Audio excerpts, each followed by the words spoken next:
mbali tarehe 8 kumekuwa kuna mambo ambayo yanaendelea sasa. Mbali timu ya taifa, lakini vuguvugu lilokuwepo hapa la kuahirishwa kwa mechi limeibua mambo mengi zaidi. Leo Singida Black Stars Young Africans uwanja mpya, lipi la tofauti ambalo umeliona kwa Singida Black Stars kwa nyinyi mashabiki wa Young Africans? Nafikiri kwanza wameendelea kutoa funzo kwa vilabu hivi viwili vikubwa, lakini mimi nitabezi zaidi kwa Young Africans, maana yake ni timu ambayo mpaka sasa hivi tunazungumza ina miaka 90 lakini haijafanikiwa hata kuwa na uwanja wao wenyewe wa mazoezi. Watani wetu at least wao wanao sehemu ya kujishikiza, kama anakuwa amekosa hela ya kwenda kukodi sehemu ya kufanya mazoezi, basi wanaweza kaa anapo sehemu ya kufanya mazoezi. Kwa hiyo nafikiri hiyo ni hatua ambayo Singida wanaendelea kuzifundisha hizo timu kubwa, hasa Young Africans, kwamba ili uwe mkubwa lazima kuna vitu unatakiwa uwe navyo, na maendeleo ya mpira sio tu kushinda uwanjani, lakini kuwa na miundombinu pia nao ni katika maendeleo ya mpira. Kwa hiyo nafikiri ni somo Singida anaendelea kutoa, na mimi nawapongeze sana. Ni klabu ambayo imeonyesha uthubutu na imeendelea kufundisha vilabu vya Tanzania ambao havina viwanja mpaka sasa hivi, pamoja na miaka mingi ambao wako nayo kwenye ligi kuu. Kumekuwa kuna ahadi nyingi, hususan yanapokuja masuala ya uchaguzi ndani ya hizo vilabu au mikutano mikuu, zile annual general meeting kuhusiana na masuala mazima ya ujenzi wa uwanja. Ugumu unakuwa kwenye nini hasa? Young Africans imekuwa kwenye utaratibu huo miaka sasa, mkizungumzia uwanja wa Kaunda na taratibu za ujenzi kuanza. Mimi nafikiri inakuwa ni sera za udanganyifu kwa wanachama ambao wanaenda kufanya uchaguzi, sababu ukizungumza kwa mfano Young Africans wakati kina Engineer Hersi wanaingia madarakani walitoa ahadi ya kujenga uwanja, alafu baadaye wanasema kuna upembuzi yakinifu unatakiwa ufanye kwenye eneo la Jangwani. Sasa mimi kuna swali huwa najiuliza, yani unawezaje kutoa ahadi kwamba utajenga kitu wakati bado hujaenda kukutana na wenye mamlaka na kujua mazingira huo ujenzi watakuwaje? Kwa hiyo nafikiri ni udanganyifu tu wa kuendelea kuwadanganya piga kura ili wawe madarakani, kwa sababu hii sio mara ya kwanza kwa viongozi wa Young Africans kutoa ahadi za viwanja, lakini baadaye mpaka wanaondoka madarakani hakuna kinachofanyika. Kwa hiyo mimi nafikiri sasa hivi imefika wakati na sio tena kuwasikiliza hao wanaoahidi, bali tusubiri tuone wanafanya ndio tuweze kuamini. Lakini kwenye hizi ahadi, mimi nafikiri ahadi hizi zimefika sasa wakati ambao wanachama nao wakwenda kwenye mkutano wasio kama manyumbu, wale ni watu wenye kuhoji. Unatuambia utajenga uwanja, utatumia vyanzo gani vya pesa ili kwenda kujenga uwanja? Sio tu kukubali na kwenda kupiga kura na makofi mengi wako ukumbini, lakini baadaye tunakuja kuona viwanja vijengo zinakuja kujenga timu viwanja ambazo hata viongozi wake hajaahidi kwenye mkutano mkuu au kwenye sehemu yote kama atajenga uwanja. Kwa hiyo nafikiri wanachama waamke sasa hivi na wajue kabisa kama viongozi hawa huwa wanadanganya kwa ajili ya kupata madaraka, lakini sio kwenye utendaji. Unahisi kuna upande ambao unakwamisha mwenzake baina ya serikali na klabu ambayo inakuwa inaonyesha dhamira ya dhati ya kuanza hatua za ujenzi wa uwanja? Mimi nafikiri ni viongozi wenyewe, kwa sababu maeneo ya kujenga uwanja yako mengi sana kwenye nchi na maeneo mengi ya mapori ambayo ukitaka kwenda kujenga uwanja muda wote unapata eneo na unajenga. Lakini ukienda kwenye sehemu ambayo serikali na matumizi mengine, huku ni kuipa mtihani serikali, au wataomba watu wangapi sana. Kwa hiyo nafikiri mazingira yatakuwa Young Africans tuyafanye, sio kung'ang'ania kujenga uwanja Kaunda. Zipo sehemu nyingi ambazo tunaweza tukachukua na tukajenga uwanja. Kwa kama tungekuwa kwetu na lengo la kujenga uwanja, tungekuwa sehemu nyingine tukajenga. Mbona wenzetu waliomba pale Jangwani wakapaacha, sasa hivi wameenda kujenga Bunju uwanja kufanya mazoezi?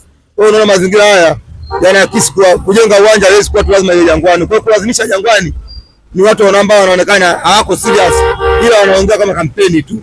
Kama analenga kujenga uwanja wakatafuta sehemu nyingine tujenge. Sasa ngana Jangwani akasema haina nafasi na serikali nakwambia na matumizi mengine. Kwa hiyo nafikiri ni janja tu, hawako serious kwenye hili jambo. Watu ambao wako serious unaona kama Singida wapo wameanza mchakato juzi tu. Unaona wamempongeza Mohamed Dewji, ni mmoja kati ya watu ambao walianza kuwapa Singida mawazo ya kufanya kitu. Leo anakwenda anazindua uwanja 2025. Huo na miaka 90 una uwanja alafu unatoa sababu nyepesi.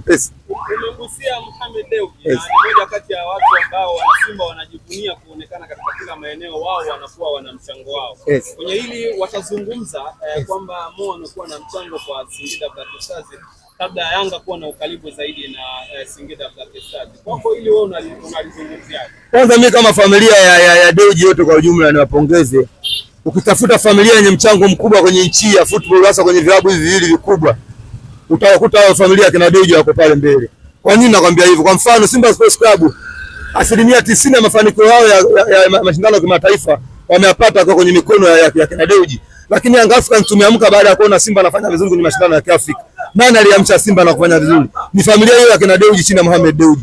Leo nakwenda tena Singida unakuta wanazindua uwanja, wanampongeza Mohamed Dewji. Kwa ujumla kwenye mpira Tanzania familia ya kina Dewji inaonekana ni familia ambayo ina mchango mkubwa sana kwenye soka la Tanzania, na kama kuna tuzo ya heshima familia kwa ajili ya kusogeza mpira mbele, nafikiri TFF wakumbuke familia kina Dewji, watengeneza hata tuzo hapo kwa ajili ya pongezi, kwa sababu wanaonekana ni watu ambao wanashika mkono mpira wa Tanzania kwenye vilabu hivi. Ukiacha vile ambavyo wameshikilia moja kwa moja, lakini wengine wanatumia mifano ya mafanikio ambayo vilabu hivi wameshika kina Dewji wanafanya, na wao wanakopa wanapata mafanikio. Kwa hiyo mimi napongeza familia kina Dewji, Mungu awabariki sana, waendelee kuwa na maono hayo ili mpira wetu uweze kusogea mbele na timu tuweze kuwa na miundombinu mizuri, kwa sababu mpira bila uwanja kuna mpira. Ukiachilia mbali hilo Makawila, bado vyombo vya habari mpaka hivi sasa tunazungumza kuhusiana na kuhairishwa kwa adabu. Yes. Na tumeona wazee maeneo mbalimbali wakisimama kutoa hisia zao mseto, Zanzibar, Dar es Salaam, Dodoma, Mbeya na mikoa mingine ambao wameweza kutoa maoni yao. Yes. Kwenye hili wewe mtazamo wako umekaaje? Ni kwamba Yanga wana nafasi ya kushinda kesi yao kwa faida walioipeleka kasi? Kama ni kweli faili limekwenda, nafikiri ni utoto na kuendelea kupoteza muda, kwa sababu mimi toka nimeanza kufuatilia mpira Tanzania sijawahi kuona Yanga ikishinda kesi yote ya kimataifa.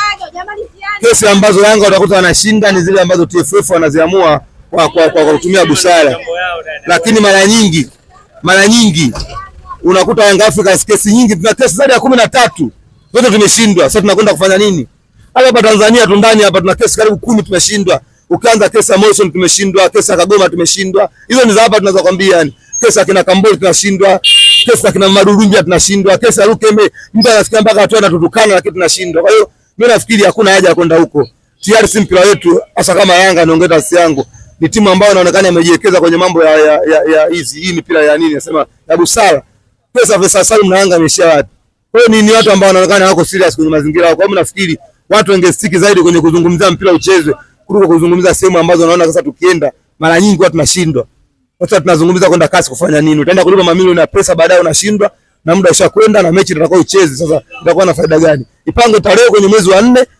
Juzi niliandika barua yangu kwenda shirikisho la soka nipeleka pale Karume kwenda kuomba mwezi wa 4 usipite bila dabi kuchezwa. Kama kuna mtu wote anazuia dabi sichezwe kwenye Makawila uliandika? Nimekwenda pale Karume. Nimeandika barua kama maombi mimi kama mdau wa soka. Nimekwenda napo kwa maana nimeandika barua kwenda kwa rais, bado sijapewa majibu, lakini nategemea wiki kwa sababu ilikuwa ni juzi Ijumaa. Jana na leo unajua watu jana na juzi na jana watu kidogo wanakuwa, ila Ijumaa nilipeleka. Jumamosi na Jumapili kidogo inakuwa maofisi yale yako busy sana. Na unaona sasa hivi timu ya taifa inakwenda kucheza, kwa hiyo nafikiri viongozi wa TFF wako busy sana na timu ya taifa, lakini ninaamini kuanzia Alhamisi au Ijumaa nitapata majibu. Nimemwandikia Rais Karia, mtu wote ambaye atakataa dabi sichezwe fungia maisha, kwa sababu hakuna haja ya kuendelea kuwa nayo mtu kama mpira ucheze. Sema hivyo ni kama unachochea Haji Sunday Manara afungiwe, kwa sababu ni miongoni mwa watu waliosema hiyo mechi haichezwi. Kwani yeye alivyofungua mpira ulikuwa ucheze? Miaka miwili sasa kocha chako na kitoa mbona kama hata akifungua maisha mpira utachezwa tu. Yaani mpira ulikuwepo kabla yeye. Kama mtu anaonekana kanuni na sheria zifatu nafungia tu. Ndio maana FIFA wameweka ile adhabu kwa watu ambao wanaonekana hawana nidhamu na mashirikisho ya soka, hawana nidhamu kwa viongozi, hawana nidhamu na mpira wenyewe. Nini kinachomfikirisha Makawila tofauti na vile ambavyo wanafikiria wana Yanga wengi kwenye ile swala kwamba mechi isichezwe? Tarehe 8 imeshapita. Unajua wanachama wengi na mashabiki wengine ni majumbe ndio. Wao wafikirii mbali, wanafikiria tu hapa ambako macho yao yanafika, lakini huu mpira haupo kwa ajili yangu mimi na wewe na hao wengine. Mpira huu tumeukuta na tutakuwa tuache. Sasa ukaanza kusema tusicheze mpira tukafanya nini, tukacheze lao. Labda wao sababu kwenye Yanga kwenye yetu kuna ngumi, labda nataka tuache mpira tukacheze ngumi sasa. Mimi naamini vile sisi wote tumekutanishwa na mpira, na ili tuendelee kukutana lazima mpira uchezwe. Pamoja na mambo yote ila bia ngapi naahirishwa. Lakini mwisho wa siku lazima mpira uchezwe, ndio familia. Kwa hiyo mimi nafikiri watu wenye akili timamu na wenye kwenda mpira watataka mpira uchezwe. Ila majumbe ndio ambao wao kiongozi akishasema lolote wanafuata tu. Ndio wanataka mpira usichezwe. Nimesikia malalamiko kwa baadhi ya mashabiki wa Young Africans, hususan kwa wale ambao hawapo jirani zaidi na uongozi. Yes. Kwamba hawa wanaoshindwa kusemea ukweli ni kwa sababu wananufaika na uongozi uliopo hivi sasa. Ni kweli? Hawezi kukosa kwa sababu nchi inaongozwa na machawa kwenye kila sehemu sasa hivi. Kwenye idara na ujua wewe kunakuwa na machawa. Kwa hiyo mimi nafikiri watu kama hao ambao wanapewa kazi ya kwenda kusambaza kadi za futari hawezi kuzungumzia mpira. Wao kishapenda kazi za futari, kisha kwisha wanapewa bahasha vya 2,300, jambo linakuwa limekwisha. Kwa hiyo mimi nafikiri hao sio wadau wazuri wa kwenda kuzungumza nao jambo la mpira. Wadau wazuri wa kuongelea jambo la mpira ni wale ambao wao burudani yao ni kuona mpira unachezwa tu, hakuna kitu kingine. Mimi nanunua jezi ya Yanga, nakata tiketi ya Yanga, nanunua paka duveti ya Yanga, lakini ili nikaione Yanga ilikuwa inacheza. Kwa hiyo kiniletea jambo jingine ambalo sitaiona Yanga ilikuwa inacheza, mimi siwezi kukubali. Unazungumza leo tu wachezaji hawajacheza, unakwenda mwezi sasa. Mishahara wachukui. posho achukui. Sasa kama mashabiki tunapata nini? Wacha wao wanaendelea kupata, kama viongozi wanalipa mishahara wanaendelea kuingia. Si mashabiki hatueni mpira, kwa hiyo Brothers ni mpira. Lazima tupige pesa sauti zetu. Tupige kelele mpira ucheze, na hiki ndio kitu ambacho kinaunganisha familia ya mpira kote duniani. Kwa hiyo nafikiri kipigwe tu. Sana Makawila, kwa haraka ni kuokolea muda wako wa kazi. Yes. Moja ya watu ambao mmejivunia sana msimu uliopita ni Stefan Masiziki. Yeah. Na fahari kubwa mchezaji wote ni kuipa timu yake ya taifa. Yeah. Lakini msimu huu minong'ono ilikuwa mingi na wewe ulikuwa miongoni mwa wale ambao walipata fursa ya kuzungumza. Yeah. Kweli Azizi, kiwango kimeshuka kiasi cha timu ya taifa kutokumhitaji? Si wakati mwingine tukizungumza tunakuwa tunasema shika majina ya manabii. Mtu hawezi kuita Muhammad afu akani mtu hizo masomo tu. Sisi tunapozungumza bado tunakuwa tuna maono. Nilikwambia siku ile pale kama huyu mchezaji sasa hivi amekuwa ni maji kujaa. Leo kama Azizi International Games zinataka mtu ambaye atakupa performance match after match. Huyu mchezaji ameshuka kiwango na nilikwambia ana kazi ya kufanya. Na kama hatajirekebisha sio timu ya taifa tu, hata Yanga yenyewe atobaki. Hiyo yani hizo ni salamu hizo. Kishaanza kuona wewe ulikuwa na timu ya taifa tegemeo, unakwenda unakuwa uchezi. Unakwenda baadaye uitu. Kwa hiyo anataka kujifunza. Ameshuka kiwango, aende kwenye uwanja wa mazoezi. Hatuna wasiwasi juu ya uwezo wake. Kila mtu anajua kama Azizi ana uwezo gani, lakini ukishuka lazima tukwambie ili ukafanye mazoezi urejee kwenye kiwango chako. Kwa hiyo Azizi ana kazi ya kufanya. Sasa mimi nimesema kuna watu walikuwa wanasema mimi namchukia Azizi. Wale wa Burkina Faso wenyewe ndugu zake wa Burkina Faso wamemwacha hajamuita. Kwa sababu kuna kitu kimepungukiwa. Kwa hiyo lazima ahakikishe anafanya mazoezi, anarejesha kiwango chake kitakachomfanya kule aendelee kuitwa na kucheza. Maana yake sio tu kuitwa, na Azizi kwenye kiwango chake za zamani alikuwa akienda na kucheza moja kwa moja. Sasa amekwenda achezi, lakini sasa amekwenda sasa mpaka aitwe. Kwa hiyo anacho cha kufanya kama anapenda mpira na hii ni career yake, anacho cha kufanya. Afanye mazoezi kwa bidii, arejeshe kiwango chake, atarudi timu ya taifa. Makawila, la mwisho japo si kwa umuhimu. Yes. Wachambuzi hivi sasa wamekuwa na mgawanyiko. Yes. Hususan kwenye hili sakata lililotokea toka tarehe 8 mpaka leo tunazungumza. Kumekuwa kuna kigugumizi kwenye swala la utafsiri wa zile kanuni ambazo zinaendesha mpira wa Tanzania. Yes. Wapo ambao wameonekana na utetea upande wa Young Africans kuwa sahihi, wapo ambao wanaonekana kutetea upande wa Simba kuwa sahihi. Swala ni kanuni kuwa katikati. Wewe unatazamaje midahalo inayoendelea hivi sasa kuhusiana na wachambuzi? Kwenye watu wawili mimi naona wote wako sahihi kwa sababu kila mtu ana mtazamo wake, lakini mimi nakaa tofauti na wao wote. Hizi Simba na Yanga toka lini zimeamuliwa kwa sheria na kanuni? Watu mbona wanajisahau? Ila ya ngapi inaharibika? Dabi 2021 siku inacheza tulioji imetumia kanuni gani mpaka kacheza tena? Mbona watu hakuoji ile dabi hii tu? Mazingira mpira wetu tunapokutana hizi timu mbili, kanuni zinakuwa pembeni, mara nyingi busara ndio zinatumika. Kwa hiyo itumike hivyo kinachotumika siku zote, kinachofanya mpira uendelee kuchezwa ndio muhimu. Muhimu mpira uchezwe tu.